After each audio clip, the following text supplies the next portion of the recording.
J'ai le grand plaisir d'accueillir maintenant un format qui me tient particulièrement à cœur.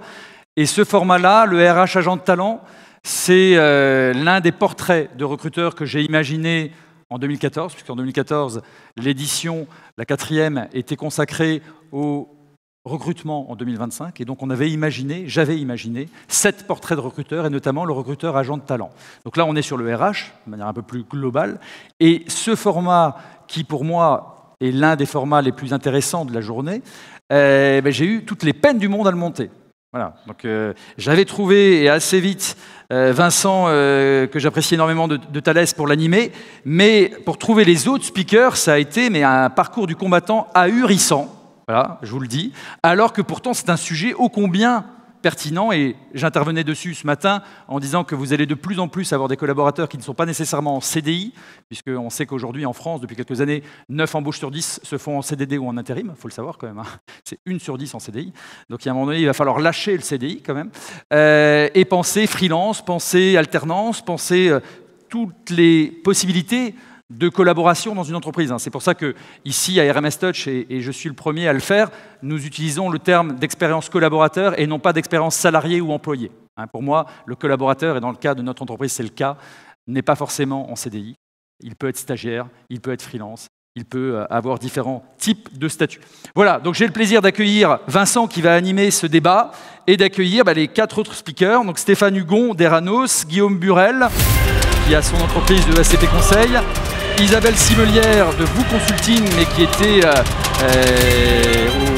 chez LCL juste avant, je vais y arriver, et Jérôme Fleury de Chronoflex. Alors là, c'est merveilleux parce que Chronoflex, là aussi, je me suis dit sur ce format-là, si on pouvait avoir une entreprise libérée, ce serait génial. Et j'ai galéré aussi parce qu'on en connaît un certain nombre des entreprises libérées, on ne les connaît pas forcément toutes en France, et Chronoflex est l'une d'entre elles. Et je remercie tout particulièrement Jérôme et Vanessa de Chronoflex qui a fait tout son possible. Alors ça, c'est... Moi, j'ai souvent de grands plaisirs à trouver des speakers, quelquefois un peu plus de difficultés comme c'était le cas là, mais de voir une personne comme Vanessa, qui est à la communication, je crois, et qui pendant une semaine m'appelait régulièrement pour me dire « Ah, j'essaye encore, un tel ne peut pas, le directeur n'est pas disponible, mais j'ai pensé... » pour finalement avoir la chance d'avoir Jérôme. Donc c'est vraiment génial. J'espère que tu es heureux d'être là. Et donc je laisse la parole à Vincent pour ce débat. Merci. Merci beaucoup. Ce que je propose, on va se présenter rapidement et on parlera après d'exemples très concrets. On va parler, pour vous tenir en haleine, on va parler d'entreprises libérées, on va parler d'engagement, on va parler de recruter autrement, on va parler des talents RH de demain et on va aussi resituer de manière un peu plus globale le contexte. Alors, on va se présenter rapidement. Je vous laisse la parole. Madame. Bonjour à toutes et à tous, et merci pour cette invitation, même si j'ai compris que nous étions des produits rares. Je suis donc Isabelle Simelière, je viens de créer ma société qui s'appelle Vous Consulting. Je travaille avec Guillaume Burel aussi dans une logique un peu d'écosystème, notamment auprès des RH. J'ai été moi-même DRH pendant 7 ans dans une caisse régionale de Crédit Agricole. Et puis j'ai été pendant 5 ans, jusqu'à il y a quelques mois, membre du comité exécutif de LCL en charge de la stratégie et de la transformation digitale. Voilà, donc pour mes casquettes, rapidement. Eh bien, moi, je m'appelle Jérôme, donc je viens de la société Chronoflex, une société libérée, où aujourd'hui il n'y a plus de comité de direction qui décide pour tout le monde, mais simplement on a donné le pouvoir aux hommes de l'art aujourd'hui. Donc on va parler du recrutement et comment ça se passe sur le terrain avec les hommes qui décident à la place des RH, voilà, tout simplement. Bonjour à tous, Stéphane Hugon, je suis sociologue, je dirige la société Eranos. Eranos est un cabinet qui observe la transformation des imaginaires du travail, la transformation des relations entre les collaborateurs et sur un plan à la fois européen avec une lecture croisée avec l'Asie. Voilà. Oui, Guillaume Burel, donc moi j'ai monté la société EACP Conseil il y a 7 ans, qui est une société en fait de conseil en stratégie. Nous sommes maintenant à peu près une 60aine de personnes, constituées principalement d'anciens membres de comités exécutifs. Et parmi ce que nous faisons, en fait, il y a une chose qui est très importante pour nous, c'est la stratégie d'engagement, l'engagement des collaborateurs. Voilà, c'est un point sur lequel je vais discuter tout à l'heure.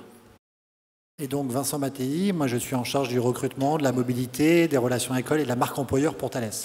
Alors, quelques mots avant de resituer le contexte sur ma vision sur cette thématique.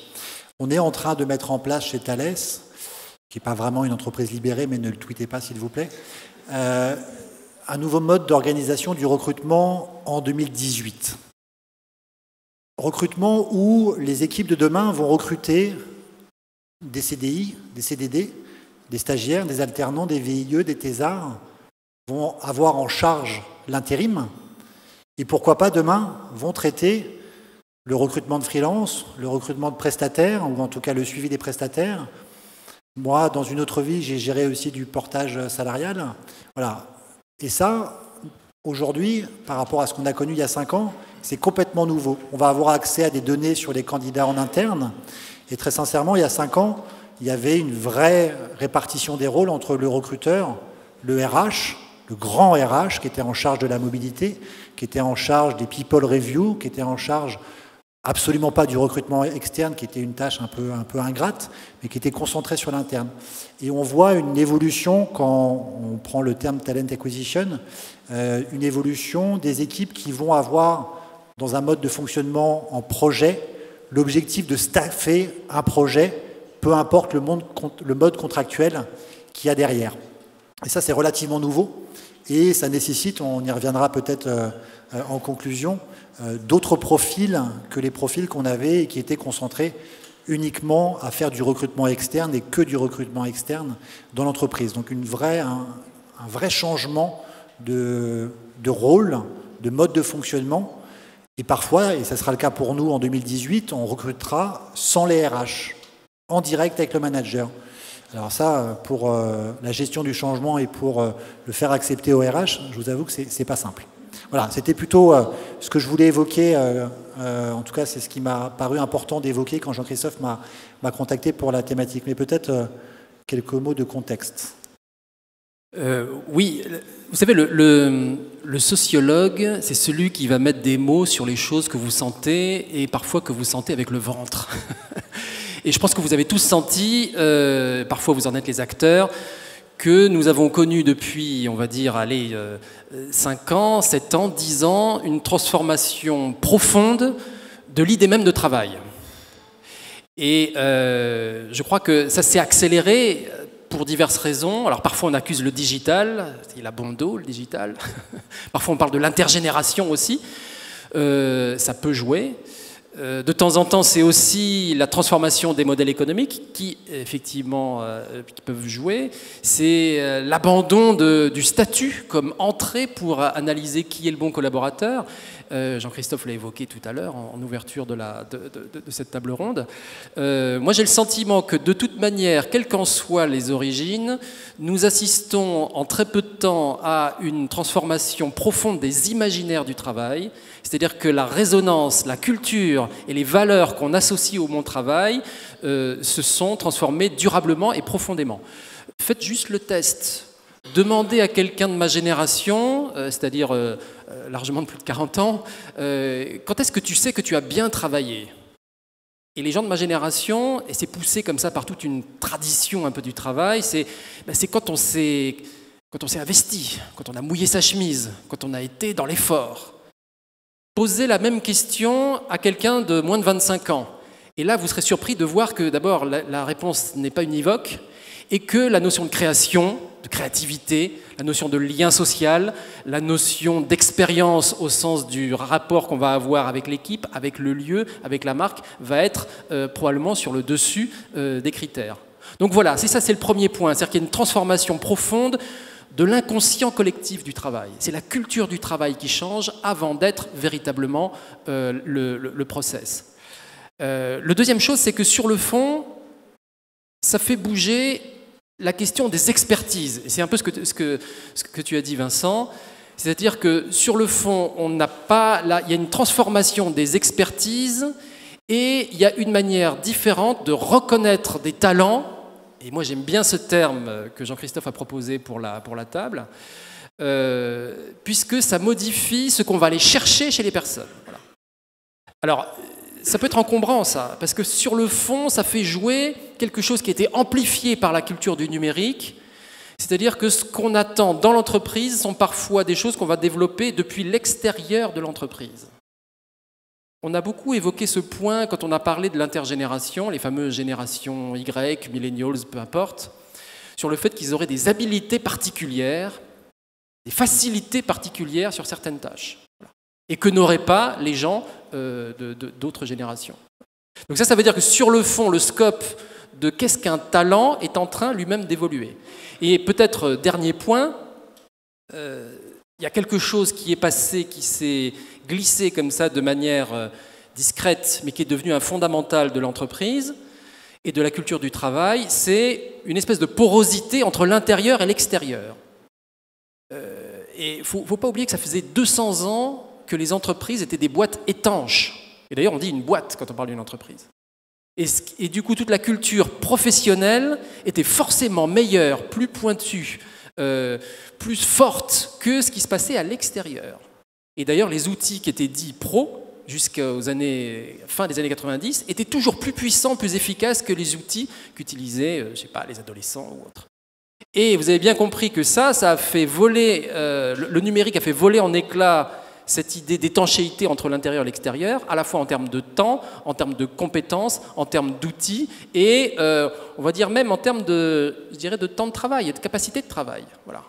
Donc finalement, on peut dire que sur le fond, il y a une transformation forte de l'imaginaire du travail, de ce qu'on attend en termes de talent, et je dirais peut-être pour terminer que sur le fond, moi j'observe beaucoup les différentes générations, mais notamment les jeunes générations en France et en Asie, et je vois que sur le fond, même si les motifs sont différents entre ce qui se passe en France et ce qui se passe en Asie, quand on aborde la question de la mutation ou de la transformation, c'est que sur le fond, les gens eux-mêmes n'ont pas tellement changé.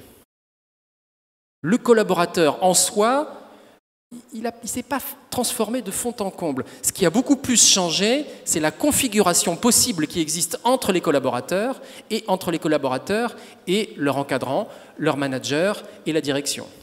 Comme si finalement ce qui était plus fort, c'est pas tant une transformation individuelle, une suite de transformations individuelles, mais plutôt une suite de transformations d'organigrammes. Et là encore, je crois que le numérique a donné une chambre d'écho à cette transformation. Voilà en 2 mots, avec un peu de recul, ce qu'on peut essayer de donner comme une forme de contexte, si je puis dire, à cette histoire de talent. Merci beaucoup.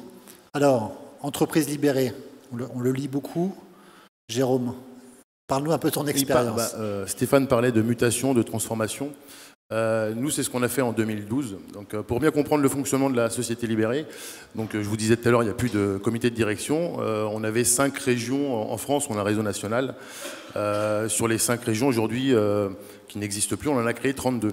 Donc 32 petites régions avec entre 8 et 12 personnes où l'équipe va être autonome sur le recrutement, sur leur opération commerciale, c'est une petite entreprise, hein, d'accord ? Il y a un technico-commercial, il y a un capitaine, il y a des techniciens.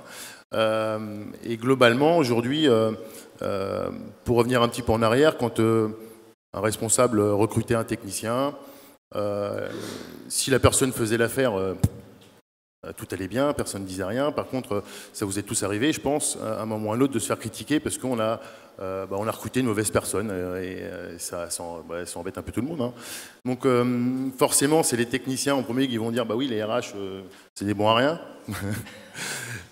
Globalement, aujourd'hui, on a responsabilisé un peu les équipes par rapport à ça, de manière à ce qu'ils se rendent compte que le recrutement, déjà c'est pas une science exacte, tout le monde le sait, et qu'aujourd'hui on va plus recruter sur du savoir-faire et du savoir-être, plutôt que des entretiens conventionnels qui sont parfois pesants, hein, pour les personnes. Et globalement aujourd'hui, effectivement, un recrutement... ça demande une formation chez nous qui coûte à peu près 5 000 €. Donc forcément, quand les équipes se trompent, c'est dans leur charge, hein, parce que chaque région a des charges. qui payent. Donc forcément, s'ils se trompent sur leur recrutement, au bout de 2 mois, 3 mois, si la période d'essai n'est pas renouvelée, ils ont perdu 5 000 €. Donc autant vous dire qu'aujourd'hui, ils font très attention sur le candidat qu'ils vont avoir avec eux. Alors, nous, on propose des journées découvertes. Notre métier, c'est de faire du dépannage sur l'ensemble national et globalement pour que la personne se rende compte de notre métier, puisque sur un entretien, effectivement, c'est ce que je disais tout à l'heure, tout le monde a envie de travailler. Par contre, ils ne sont pas toujours conscients de la tâche à accomplir. Donc à partir du moment où on va mettre les journées découvertes en place, la personne se rend compte un peu du métier qu'on a, qui n'est pas toujours simple, tant au niveau des horaires, tant au niveau sur la relation commerciale qu'on doit avoir avec les clients. Et à un moment ou à un autre, d'eux-mêmes, ils vont se dire non, le métier, c'est pas fait pour moi. D'accord ? Alors parfois, on a des journées qui sont un peu plus calmes que d'autres, donc c'est un peu plus compliqué de déceler une personne qui a envie ou pas. Donc l'avantage d'être avec un technicien, c'est que je pense que la personne se livre un petit peu plus que si c'était un responsable ou un RH qui lui posait des questions. Qui lui pose des questions. Donc globalement, on rentre un peu plus dans le perso, la personne se livre un petit peu plus, donc des fois un peu de trop, et c'est ce qui va nous permettre à un moment ou à un autre de se dire ok, on y va ou on n'y va pas. Voilà. Et après, donc 2-3 journées découvertes avec les personnes de la région, ça leur permet de manger ensemble ou éventuellement lors d'une réunion de décider s'ils recrutent ou pas. Et s'ils recrutent, il part en formation. Et après, rien ne dit que la personne sera... on a tous eu la personne, on parlait de simulateurs tout à l'heure, il y aura toujours de très bons simulateurs, je pense, qui au bout des 4 mois de période d'essai va freiner des cas de fer et va se croire un petit peu au Club Med avec le hall inclusive en plus, quoi. Mais voilà, donc globalement, aujourd'hui, ça se passe comme ça. Il y a les équipes qui se sont trompées et ça permet aussi de se remettre en question sur pourquoi on s'est trompé. Et on s'est trompé tous ensemble, donc c'est plus une personne qui est pointée du doigt, c'est l'équipe. Donc là, il y a une remise en cause qui est assez forte au niveau des équipes par rapport à ça, quoi. Voilà. Merci. Peut-être avant de laisser la parole, on voit dans ton titre là. Je ne sais pas si vous vous posez la question. Alors moi, capitaine. Moi, j'ai été capitaine. Aujourd'hui, j'ai plus un rôle de conseil sur les équipes. Je suis conseiller opérationnel. TCI capitaine, oui, effectivement, c'est technicien commercial itinérant. Donc, on a une double compétence technique et commerciale. Capitaine, c'est la personne qui est élue par ses pairs de la région pour porter les valeurs de l'entreprise. C'est lui qui va insuffler un petit peu... à un moment ou un autre, si on se rend compte que le business, ça manque un petit peu, s'il peut y avoir des conflits entre collègues. Donc voilà, le capitaine il est là pour, on va dire, ramener un petit peu l'ordre sur l'équipe, toujours en support avec les RH. Hein. On n'a pas la science infuse, donc forcément, on a des formations aussi, puisqu'on est sur un mode managérial non hiérarchique. Donc forcément, à un moment ou à un autre, on a des formations, comment faire un feedback, ce genre de choses-là pour éviter les énervements ou les conflits pendant une relation entre deux personnes, voilà, tout simplement. Merci. Guillaume, peut-être, on parle d'engagement. Oui, moi je vais repartir un peu de la description du sujet. Le RH, agent de talent, point d'interrogation, moi je dirais le RH, agent de talent, point d'exclamation. C'est-à-dire qu'en fait... on a tous des talents, on est tous talentueux, ça faut bien en être conscient. Encore faut-il que dans l'entreprise, les talents puissent s'exprimer. Et c'est ça qui est fondamental. Et pour qu'ils puissent s'exprimer, faut-il encore que les gens soient engagés dans ce qu'ils font. Et pour nous, c'est un élément très important parce qu'on travaille sur des plans stratégiques où on visite les entreprises après que des boîtes comme McKinsey, BCG soient passées avec des gros plans stratégiques. Et en fait, on s'est aperçu que une transformation, un grand projet, une stratégie, ça fonctionne ou ça échoue, pas en fonction des éléments stratégiques, pas en fonction de l'organisation, pas en fonction des outils, mais uniquement en fonction de l'engagement des collaborateurs à s'être accaparés le projet ou la stratégie et surtout à le produire, à faire qu'il soit effectivement efficace et réel. Et donc, c'est pour ça qu'on a réfléchi pour se dire que finalement ces talents devaient être exprimés par l'engagement. Et on a mis en place un système qui permet pour les entreprises de mesurer le niveau d'engagement des collaborateurs, que ce soit sur un projet ou sur le fait de travailler dans l'entreprise. On a fait ça avec des sociologues, Stéphane Hugon ici a participé, on a fait ça avec des chercheurs, on a fait ça avec voilà, tout un tas de personnes. Et on est donc arrivé à produire ce système qui est basé sur une théorie qui s'appelle la théorie Vroom, ça ne s'invente pas comme nom, hein, qui est un sociologue des années 60 de mémoire, et qui dit que l'engagement d'une personne, donc de vous, c'est égal à la valence multipliée par la probabilité. La valence, c'est l'envie que vous avez de faire quelque chose. La probabilité, c'est l'idée que vous vous faites du succès ou de l'échec du projet dans lequel vous êtes.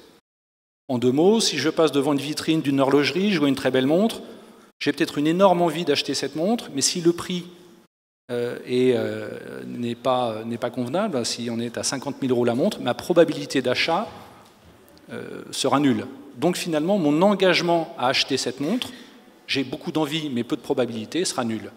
Et en fait, donc on a basé toute notre étude en mesurant qu'est-ce qui crée l'envie chez les gens de travailler dans une entreprise ou sur un projet, et qu'est-ce qui faisait qu'ils imaginaient la probabilité de réussite ou d'échec de ce projet.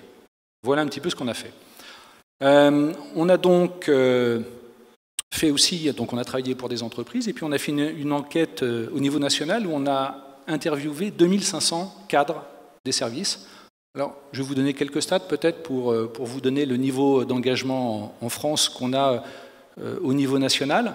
Et puis, sachez qu'on a fait la même étude au Maroc, parce qu'on a aussi des gros clients qui sont au Maroc. Et vous allez voir qu'il y a des différences dans l'engagement des collaborateurs qui sont assez importantes. En France, vous avez 55% de cadres qui sont désengagés de leur entreprise.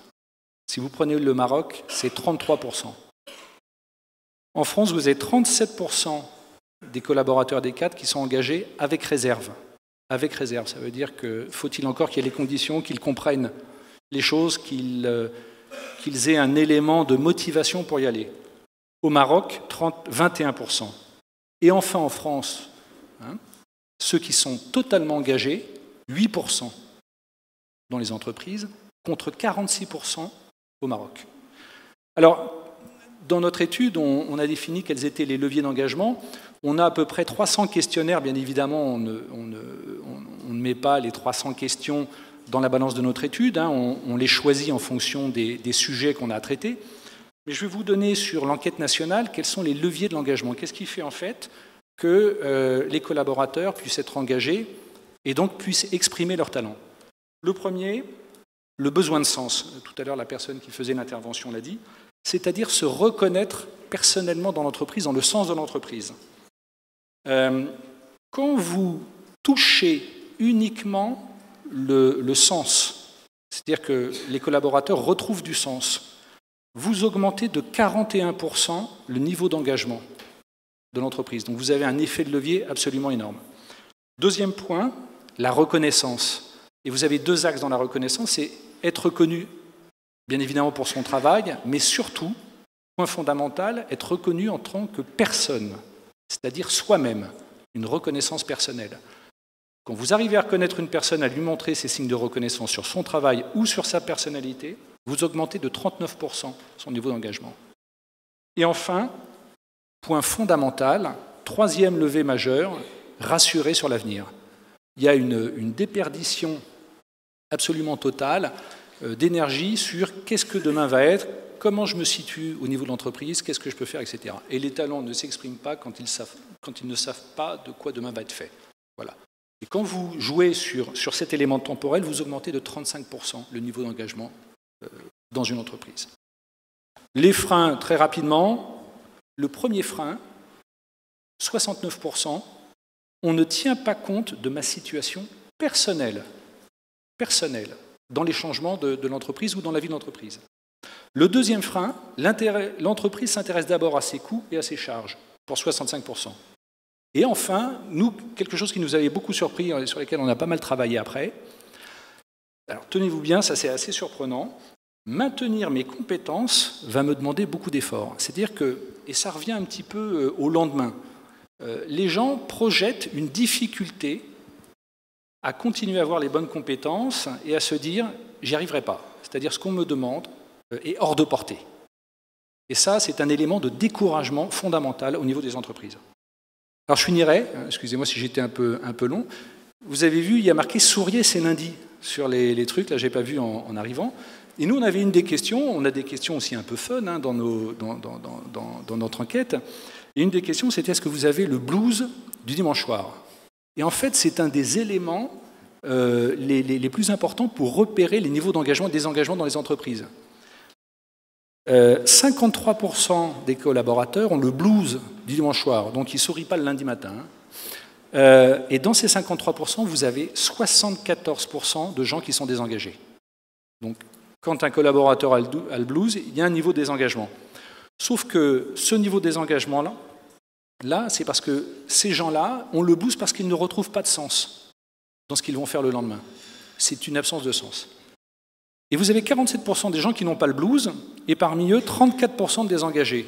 Alors eux, ça, c'est vraiment les terribles, parce que, ils n'ont pas le blues parce qu'ils n'en ont rien à faire de ce qu'ils vont faire le lendemain matin. Vous voyez, ils arrivent le lundi, eux, ils peuvent d'ailleurs sourire, en fait, voilà, il n'y a pas de problème pour eux, et cela, il faut vraiment bien les spotter.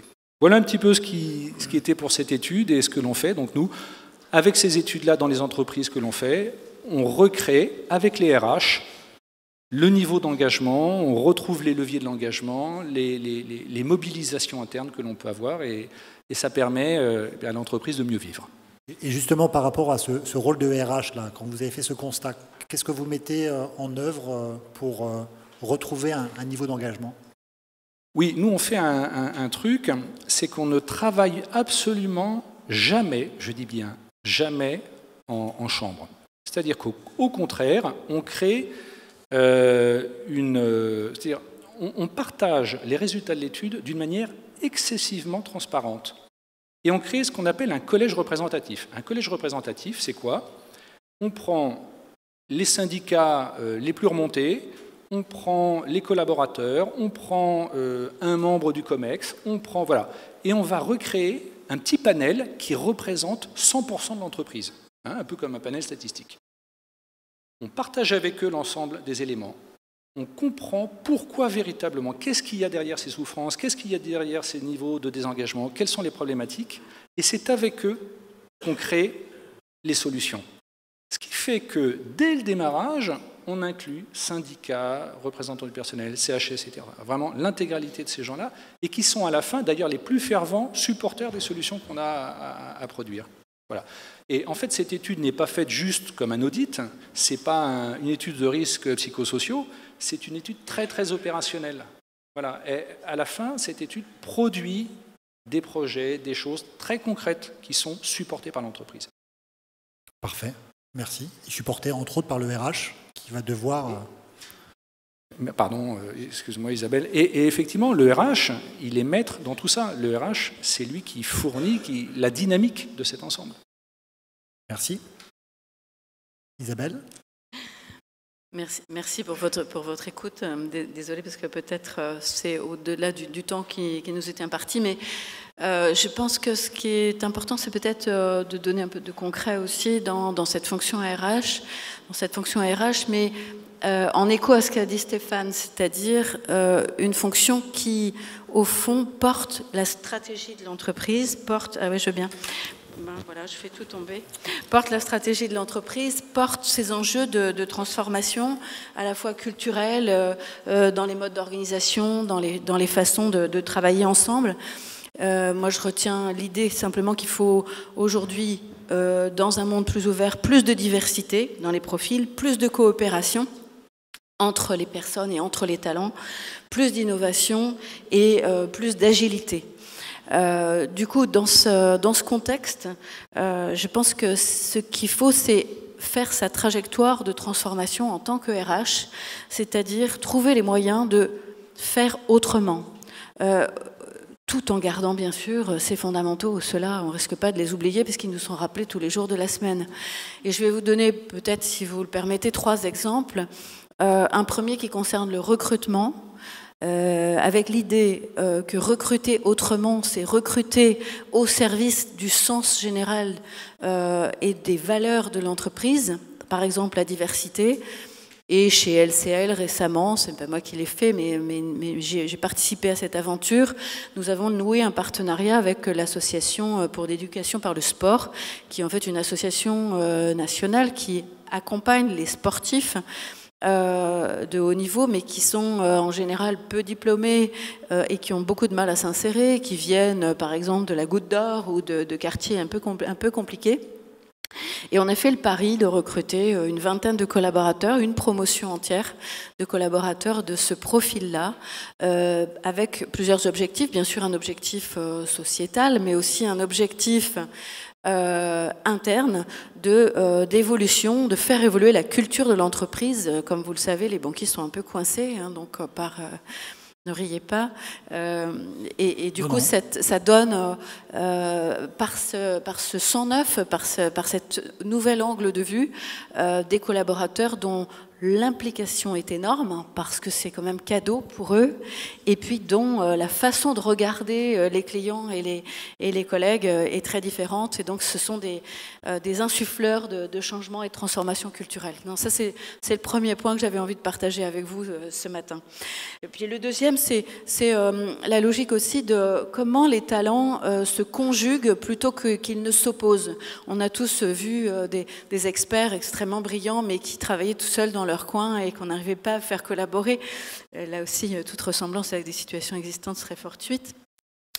Et en fait, aujourd'hui, nous étions confrontés, par exemple, à l'idée de réinventer les parcours clients. Bon, réinventer les parcours clients, ok, mais il y a la conformité qui n'est pas d'accord, il y a les juristes qui ne sont pas d'accord, il y a le marketing qui a une idée très précise de la façon dont il faut s'y prendre. Et donc, le sujet était, au fond, de réunir tous ces talents, de leur proposer sur des plateaux agiles. Vous connaissez sans doute ça, bien sûr, par cœur, mais c'est difficile quand même de le mettre en œuvre, et bien de recruter tous ces talents et de faire en sorte de créer les conditions pour qu'ils génèrent de la valeur et qu'ils sortent au bout de 16 semaines de là, tous ensemble, en ayant produit un résultat totalement conforme, totalement réglementaire, totalement en adéquation, bien sûr, avec les attentes des clients, et qu'ils aient su d'ailleurs intégrer les clients dans cette démarche. C'est un exemple de coopération transverse, et il me semble que ça aussi, ça requiert un talent majeur, qui est celui d'avoir de l'humilité par rapport à sa compétence, et de considérer que sa propre compétence ne peut s'exprimer que si elle se conjugue avec celle du voisin. Et puis peut-être pour terminer, la dernière illustration de cette idée de faire autrement, d'ouvrir nos chakras, de lancer des expérimentations nouvelles, c'est l'idée de détecter en fait autrement les talents, et au fond de se dire que cette détection des talents, qu'elle soit externe d'ailleurs ou interne, elle repose, j'ai vu pas mal de stands d'ailleurs ce matin qui étaient sur cette thématique, sur la cooptation, c'est-à-dire si je suis moi heureux, et ça rejoint aussi ce qu'a dit Guillaume tout à l'heure sur l'engagement, eh bien je vais avoir envie de dire à mes copains et à mes amis de venir dans l'entreprise. Donc cette possibilité de coopter, je pense qu'il faut qu'on travaille et qu'on réfléchisse dans la fonction RH à la façon de la décliner. Et puis détecter des talents, c'est aussi en interne donner la parole aux clients internes ou aux clients finaux, pour qu'eux-mêmes disent voilà, je like telle ou telle expertise ou tel talent, et celui-là, surtout, l'oubliez pas.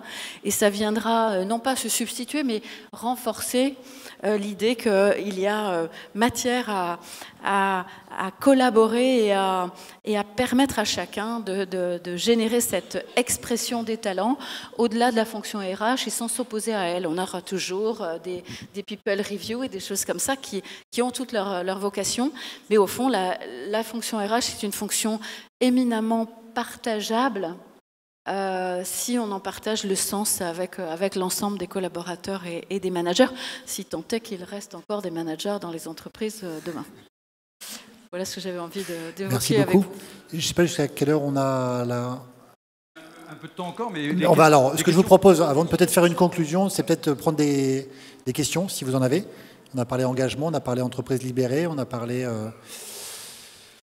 du contexte, de la transformation du marché du travail. Est-ce qu'il y a des questions sur ces thématiques-là? Allez. Une question sur la notion d'engagement. Donc, vous avez fait une étude qui met en exergue les leviers d'une part, les freins d'autre part. Quand vous accompagnez vos clients de manière très concrète, qu'est-ce que vous mettez en place pour faire renaître cet engagement? Bien, en fait, c'est ce que j'essaie d'expliquer, c'est-à-dire que premièrement, l'engagement, enfin les problématiques, il faut les partager et il faut que chacun mette derrière les mêmes choses les mêmes mots. C'est-à-dire que derrière une problématique, est-ce qu'on est tous bien d'accord des raisons fondamentales de cette problématique qui crée le désengagement? Donc on partage l'étude et on comprend beaucoup plus ce qui a produit ce levier de désengagement. Ça, c'est la première chose. Et puis ensuite, avec le collège représentatif dont je vous avais parlé, on va trouver des solutions, on va travailler de manière collaborative sur les solutions, et puis après, on va les exposer à l'ensemble des personnes et on va faire des tests pour les mettre en œuvre. Voilà, c'est pas plus compliqué que ça. C'est très opérationnel hein, ce que l'on fait. Mais en fait, la plus grosse, c'était en fait une question bien posée apporte la bonne réponse. Donc c'est qu'est-ce que l'on va détecter, comment on va le détecter, est-ce qu'on a bien compris la réelle problématique, est-ce qu'on la partage, et quelles sont les solutions sur lesquelles on est communément d'accord. Voilà. Je me retrouve assez parce qu'on vit une transformation dans l'entreprise, nous, au niveau de la fonction RH. Alors pareil, ne tweetez pas, mais je ne suis pas sûr qu'on est tous d'accord sur ce que ça implique et ce vers quoi on veut aller. On a encore beaucoup de gens en interne qui ne comprennent pas le pourquoi de cette transformation et je pense qu'on n'a pas tous mis les bons mots sur l'explication qui a été fournie. Il y a énormément d'inquiétudes sur l'objectif à atteindre et ça crée énormément de frustration dans cette fonction RH qui, comme on le disait, a un rôle stratégique, plus mode projet, d'accompagnement. Et ça, je pense, on le verra peut-être demain, hein, je ne le souhaite pas, mais le niveau d'engagement va être peut-être assez faible finalement par rapport à l'objectif derrière. Et je pense que la méthodologie en soi est intéressante à appliquer de manière très opérationnelle et partagée. Alors, ce qui n'est pas toujours simple, hein, notamment avec des partenaires sociaux et un collège de représentants de l'entreprise, mais au moins ça a un intérêt de revenir sur des basiques avant d'appliquer une stratégie. On a tous vécu des stratégies, hein, tous les 3 ans on a une nouvelle stratégie. Mais est-ce qu'on a vraiment bien compris la stratégie, est-ce qu'on s'était approprié pas toujours le cas, je pense. Peut-être une remarque. Je pense que quand on a le sentiment qu'il y a un désengagement, il faut se rendre compte aussi qu'on sous-estime les gisements de l'engagement. Et je crois qu'une des méthodes un des apports que propose la méthode de Guillaume, que je connais un petit peu, c'est non seulement d'essayer d'expliquer qu'est-ce qui se passe sur certaines situations, ou certaines personnes, certaines tâches qui produisent une forme d'épuisement, mais surtout comment identifier des gisements d'engagement qui sont parfois des choses qui sont inexploitées, tout simplement parce que méconnues. Voilà. Vous savez, quand on a le nez sur la crise, on ne se rend pas compte de ce qui se passe, mais c'est qu'avec le recul qu'on se dit qu'il y a mutation.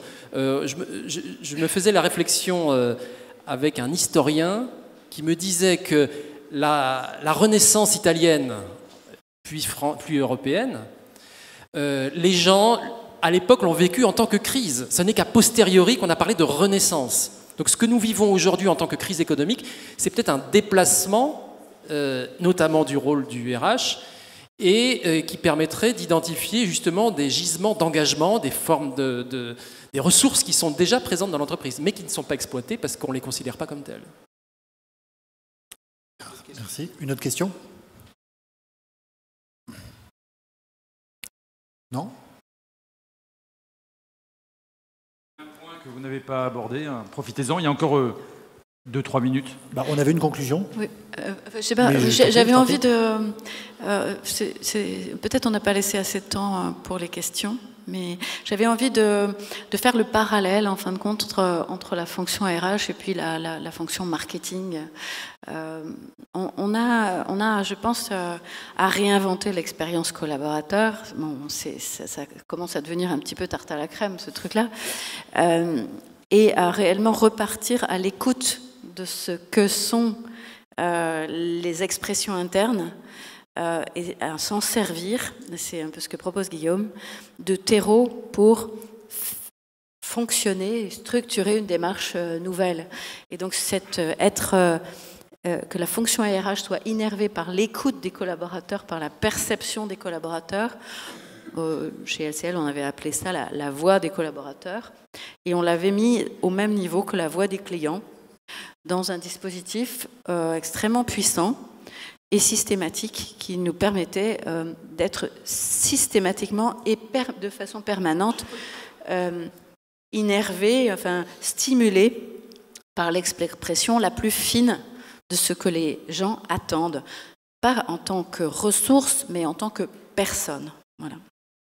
Je pense que ce parallèle avec le client est peut-être à faire. Du coup, ça génère une question, c'est merveilleux. Alors, on attend juste, Christelle, voilà, le micro. Bonjour à tous, j'ai une question aussi sur l'entreprise libérée. Tout à l'heure, vous avez dit bon, OK, on a mis ça en place, etc. Il n'y a plus de hiérarchie. Le micro rapproché. Oui, pardon. J'ai une question pour l'entreprise libérée, puisque tout à l'heure, vous avez dit aujourd'hui, il n'y a plus de hiérarchie. Donc, comment ça fonctionnait avant? Mais qu'est-ce qui fait que vous êtes venu à ce modèle? Comment vous mesurez le résultat finalement? Qu'est-ce qui a changé pour les collaborateurs? En fait, on arrivait à ce modèle-là puisque en 2009, on a pris la crise comme tout le monde et qu'on a dû se séparer de 34% de l'effectif. Donc forcément, à un moment donné, il a fallu se réinventer. Enfin, c'est pas moi qui ai réinventé mais notre patron, à un moment donné, cherchait la solution et puis il a été, à un moment ou à un autre, convié à une conférence de Isaac Getz et puis de...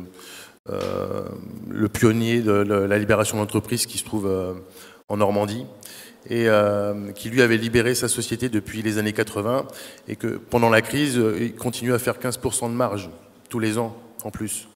Donc ça a interpellé un peu notre patron et globalement il a mis en œuvre la libération d'entreprise. Bon, ça se fait pas du jour au lendemain puisque notre patron c'était quelqu'un qui voulait tout maîtriser, comme tous les patrons. Globalement, et donc ils ont dû faire des formations pour voilà, c'est plus à moi l'entreprise. Et donc en 2012, ils ont fait le grand saut. Donc c'est là qu'ils ont annoncé qu'il n'y aurait plus de hiérarchie, qu'il n'y aurait plus de responsables. C'est là qu'on a créé en 2012, on n'était pas 32 régions, il devait y en avoir une vingtaine. Donc on a créé les 20 régions.